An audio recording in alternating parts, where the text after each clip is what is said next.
राजकीय वर्तुळातून बातमी। शरद पवारांचे नातू आणि अजित पवारांचे पुतणे युगेंद्र पवार राजकारणामध्ये आता सक्रिय झालेत। युगेंद्र पवारांनी शरद पवार गटासोबत राहण्याचा निर्णय घेतलाय।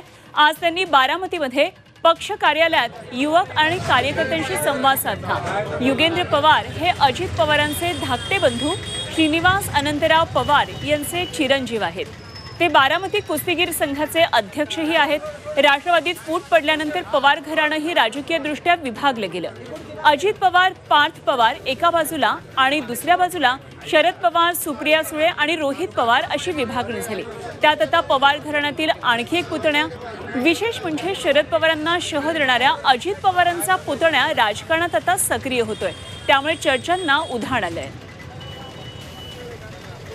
याचं कारण काय होतं की इथं खूप माझे जुने सहकारी मित्र कार्यकर्ते सगळ्यांनी मला इथं बोलवलं। अमृत नोनी आर्थो प्लस ये एक प्रूवन फॉर्मूला है। इसमें मौजूद नोनी फल के गुण और आयुर्वेदिक जड़ी बूटियां शरीर को जरूरी पोषक तत्व देने के साथ साथ हड्डियों और जोड़ों के घिसने, उनमें होने वाले सूजन और दर्द को रोकने में मदद करता है। दर्द मुक्त जीवन के लिए अमृत नोनी आर्थो प्लस। मी पूर्वीपासून पवार साहेबांबरोबर फिरत आलोय, म्हणजे कॉलेज माझं झाल्यापासून मी साहेबांबरोबर सगळीकडे फिरत आलोय।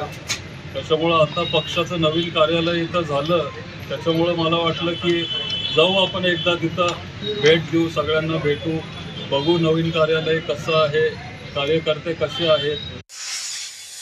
व्यावसायिक आहेत, त्यांचा स्वतःचा मोठा व्यवसायांची कसर ते अजितदादांच्या पेक्षा धाकटे जे भाऊ जे आहेत त्यांचं नाव श्रीनिवास, त्यांचे चिरंजीव अमेरिकेतून शिकून आलेले आणि राजकारणात नसतात।